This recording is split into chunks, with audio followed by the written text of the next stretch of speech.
Alors Michel Legrand, on peut pas vous présenter parce que moi j'avais prévu quasiment 1 heure d'émission pour parler de votre carrière. On continuera à en parler après, à écouter évidemment. Mais ce que vous allez proposer au Festival des Cultures Juives, c'est tout à fait original et ça va être sublime. Racontez-nous un petit peu, vous seul au piano. Écoutez, alors voilà, ça va être un concert où je vais en 1 heure de temps essayer de retrouver des thèmes ou des bouts de thèmes ou des embryons de thèmes comme ça que j'ai déjà écrits pour le cinéma ou pour le disque ou pour la télé ou pour les concerts ou bien pour les... Vous voyez, tout ce que j'ai pu faire jusque-là, de faire une espèce de petit chapelet Mhm. de souvenirs comme ça pour le public. Voilà ce qui va se passer. Et ça va être absolument magique. Vous l'avez fait déjà plusieurs fois? Pardon? Vous avez fait déjà ce type de concert plusieurs fois? Oui, oui, j'ai fait plusieurs fois, oui, oui. Euh, Oui, oui, de- j'adore ça, comme ça je suis seul, libre, je peux vraiment donner libre cours à toutes mes fantaisies. Avec ces versions jazzy de vos plus grands succès, vous avez commencé par le jazz, Michel Legrand. Je crois, si je ne me trompe pas, que l'un des albums qui vous a fait connaître, c'était l'album I Love Paris. On était en 1954. 8 millions d'exemplaires écoulés. C'était aussi des reprises un peu jazzy. Ouais, ouais, ouais, ouais. C'était la première fois où je faisais vraiment une œuvre orchestrale. Il m'avait demandé, alors comme c'était mes tout débuts, j'ai accepté avec joie. Et j'ai fait ce disque qui était pour moi un tremplin tout à fait extraordinaire, qui m'a permis de m'emmener à New York vivre rapidement, puis être connu là-bas, et de travailler aussi aux États-Unis, voilà. Et c'est comme ça que tout s'est enchaîné après, Paul. Michel Legrand, quand vous dites que quand vous êtes seul au piano, finalement vous êtes un homme libre. Vous êtes un homme libre parce que il n'y a que vous et la musique qui vous habite. Quel est alors le rôle du public? Ben, c'est d'être aimable, gentil, patient, adorable, d'applaudir, de se lever. Voilà tout le boulot qu'ils ont à faire. Est-ce qu'à chaque fois c'est différent? Parce que vous nous dites que vous laissez aller le piano comme ça et que vous êtes libre. Est-ce que finalement chaque spectacle, quand vous êtes seul au piano comme ça, est différent? Oh, je sais pas. Oui, vous savez, bien sûr, on ne fait jamais la même chose. Je veux dire, à Mhm. chaque fois que je fais un concert de ce type, ceux d'avant et ceux d'après n'ont rien à voir avec celui que je suis en train de faire. C'est ça qui est amusant. C'est que c'est de la vraie liberté. Je suis un électron libre devant un instrument que je connais bien. Voilà. Michel Legrand, vous avez subi, j'imagine, un certain nombre d'influences dans le cours de votre vie. Vous avez eu de grands maîtres Bien sûr. au piano. Dites-nous quelques mots de Nadia Boulanger, par exemple. Bah, je veux dire que c'est une personne qui a une telle culture, quelqu'un d'extraordinaire qui connaissait tout, qui savait tout, qui nous a appris dans sa classe la poésie, la littérature, la peinture, la philosophie, la musique, tout. C'était vraiment quelque chose d'exceptionnel. De m'arriver, moi je suis resté 6 ans dans sa classe, dans un bonheur fou, une envie, vous savez, on s'enrichissait de connaissances comme ça. Je veux dire, on avançait vraiment dans la vie musicale avec des armes. C'était vraiment très très important.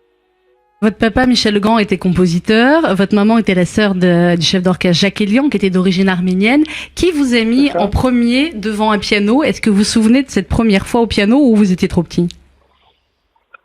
Oh, écoutez, je m'en souviens pas, non. Est-ce que Parce que vous... moi, j'ai commencé à jouer du piano très petit, très jeune. J'ai avancé très vite, donc je me rappelle plus du tout quelle a pu être la première fois. Est-ce que vous vous souvenez, par contre, du moment où vous avez dit de toutes les façons, le piano, c'est toute ma vie et ce sera toute ma vie, la musique? Non, Non. non, vous savez, non. Moi, je restais au piano des journées entières comme ça, pour lutter contre l'ennui et contre tout ce que la vie me montrait, que je n'aimais pas trop. Je n'aimais pas trop le monde des enfants ni celui des adultes. Donc je me réfugiais devant ce piano avec lequel je vivais toute la journée. Mhm. Michel Legrand, les influences, je continue sur ce chemin des influences. Vous êtes, Sandrine l'a dit, d'origine arménienne par vos grands-parents. Qu'est-ce que ça représente pour vous aujourd'hui, cette world music, cette musique du monde dont on parle tellement et qui mélange justement les rythmes, les musiques arméniennes, mais également le klezmer pour parler des musiques juives, le jazz également, le flamenco peut-être. Est-ce que vous aimez ou vous vous sentez à l'aise dans finalement ce monde musical qui se chahute parfois et qui se côtoie? Oui, vous savez, parce qu'aujourd'hui, je veux dire, moi j'écoute beaucoup. Je suis naturellement influencé par la musique que mon grand-père me faisait entendre, jouait lui-même, il grattait quelques instruments comme ça de son pays. Il jouait du saz, il jouait de l'oud, et il m'a fait entendre des choses. Il avait une passion pour une chanteuse de l'époque qui s'appelait Kalsoum, qui a été une grande star. Et fait extraordinaire, moi, quelques années après, j'ai eu la chance, un jour en voyage, d'entendre Kalsoum en Égypte, au pied des pyramides. Ça a été quelque chose de tout à fait extraordinaire. Vous savez, on est influencé par toutes les musiques qu'on entend. Moi, j'ai beaucoup écouté, j'ai beaucoup, comme ça, probablement été influencé sans même le savoir. Ce qui est beau et naturel. Par contre, je vous ai entendu dire que pour vous, le jazz, c'était le langage universel. Oui, c'était, vous savez, parce que moi, je suis un Européen, enfin, je veux dire un Français qui a beaucoup voyagé. J'ai beaucoup travaillé aux États-Unis. J'étais très influencé par leur musique de jazz et qui a été pour moi un élément. Je suis tombé dans le chaudron du jazz très petit, très jeune. J'ai beaucoup pratiqué le jazz toute ma vie et je continue. Et d'ailleurs, au piano seul, quand j'en joue, j'emprunte beaucoup au jazz comme ça, au piano. Et une question que j'ai toujours eu envie de vous poser, Michel Legrand, comment est-ce que vous composez une musique?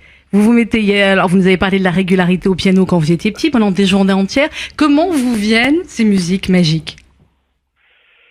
Écoutez, c'est très long, ce serait très compliqué à vraiment disséquer comment faire. Simplement, moi je me mets au piano comme ça pour m'exalter, pour m'exciter, pour chercher un peu, me rapprocher du style, me rapprocher de l'ambiance, de la couleur, du tempo que je cherche. Et dès que j'ai la première idée, hop, je me jette sur la table, j'écris à la table.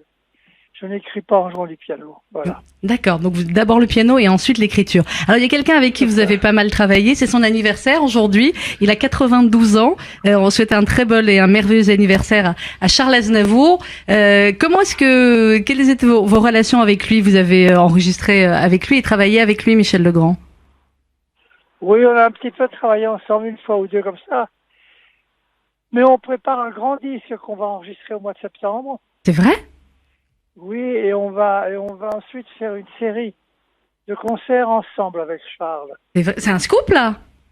Oui, c'est un scoop là. Oh là là là là là là là là là là. Alors là, je sais pas. On peut commencer à réserver tout de suite parce que là, on va prendre tout de suite les places. Ben voilà, scoop sur RCJ, Michel Legrand et Charles Aznavour à la rentrée ensemble. Ça va être absolument incroyable. Une petite question quand même un peu plus personnelle parce qu'il se trouve que votre femme actuelle, Macha Merrill, moi j'ai eu le plaisir de la recevoir souvent ici dans l'émission. Et puis, elle m'a dit. Oui. C'est ce qu'elle vous a dit. Alors là, je suis au comble. Là, si en plus elle vous l'a dit.